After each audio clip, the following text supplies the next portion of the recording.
Okay, going to take just a few minutes here and show you all kind of how I had planned for these audits to work. I've got 3 different books, Zone A, B, and C. You start off looking here at Zone A. On the outside cover, it's got a description of what this binder covers. For instance, eye wash stations, exit signs. You can take this out, and as we complete them throughout the month, you can actually check them off. That way we know monthly, quarterly, annually what we've got. Open that up. To the left, I keep all the maps. For instance, this is the emergency light locations. So if you look, each location is marked what that number is and how to get from one to the next for every single one. So when you get started, you can follow the entire map all the way around the building. First page, we've got our policy, and then that goes into our monthly equipment inspection. Like our first one here is eye wash stations. It's mapped where they're located, and then this is the actual matrix that we have to fill out. So you can see it asks a couple questions that you're supposed to look for, and then you fill that information out. If it says so there's an inspection tag for these, you got to make sure that that's filled out whenever we do it, and then mark whether there's deficiencies or not. Exit signs and lights.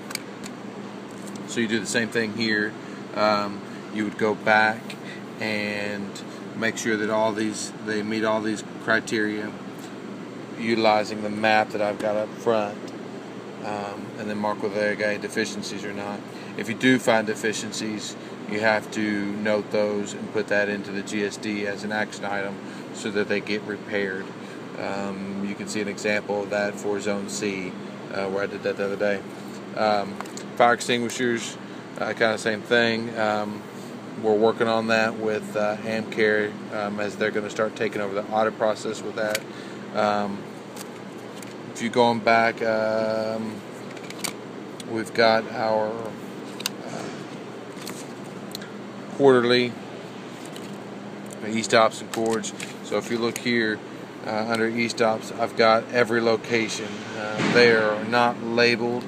I don't know that we're going to label them yet. I haven't decided what's best, but you can see a location for all the ones on the first floor, all the ones for the second floor, third, and so forth. So they're all noted in red, including green, and notes where their restart location is. So we've got to do that quarterly. We've got to test every single one of these. If there's 2 dots side by side, that means that there's 2 in that location. That goes on into annual, which I still got to update some of that information.